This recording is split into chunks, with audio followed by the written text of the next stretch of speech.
Imagine meeting someone and falling in love. You wish to grow old with this person, spend the rest of your lives together, and maybe even have your own family one day.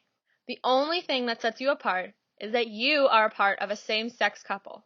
According to a survey done by the U.S. Census Bureau, in 2010 the number of gay couples has increased from 80% since the census conducted in 2000. In a world that is developing such as ours is in regards to human and political rights, gay marriage should be legal in all countries around the world. In 2001, only 10 countries had been allowing gay couples to marry nationwide, while over 70 countries in the world still criminalize homosexuality in its entirety. The terrible criminalization of homosexuality aside, not allowing gay couples to marry violates basic, universal human rights. I'm sorry, did you hear that? Basic, universal human rights. I'll say it again for you.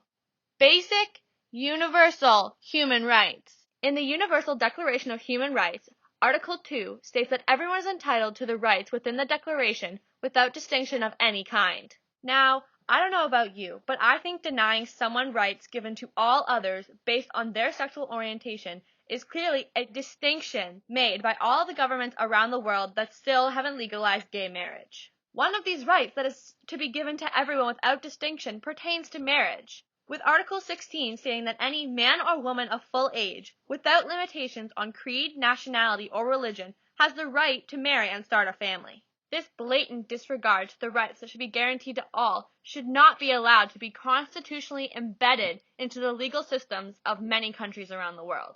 Another article from the Universal Declaration of Human Rights that is applicable to all humans in the world states that everyone is equal before the law.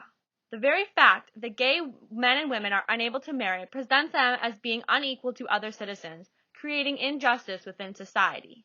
Furthermore, the discrimination that occurs in these countries where gay marriage is illegal, Sudan, Kenya, Egypt, Iran, Iraq, actually goes against their very constitutions. China, United Kingdom, Saudi Arabia, Thailand. In the country of South Sudan, which is a newly created country separate of what was wholly referred to as Sudan, has a constitution that was recently amended in July 2011. Now, this is a country where gay marriage is illegal. Yet they still put in their constitution, Section 14 under Equality Before the Law, that all South Sudanese people are equal before the law and entitled to equal protection of the law without any kind of discrimination.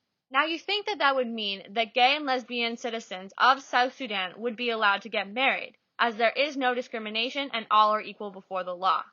Unfortunately, this is not the case. It is said by many that allowing gay marriage to become legal, the institution or respect and sanctity associated with marriage would be destroyed. Now, what I say to that is, first of all, what is the sanctity of marriage? If a marriage is the union between two people who love each other and wish to live as a married couple, then can that not be the same for gay marriage as well as heterosexual marriage? Just because a couple is heterosexual does not mean that their marriage can have more sanctity or can be more respectful or more loving than that of a gay marriage.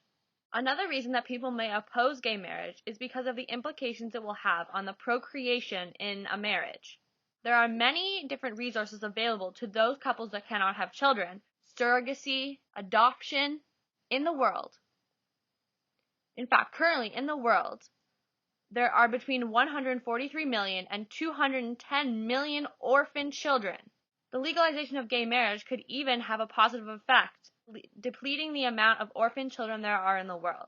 So I ask you this. There are many reasons that I'm sure you can think of why people who are gay should not be allowed to get married. The overwhelming proof laid out in the constitutions of many countries around the world, as well as in the Universal Declaration of Human Rights, clearly states gay couples should be allowed to get married. Gay couples should be allowed to get married. Gay couples should be allowed to get married.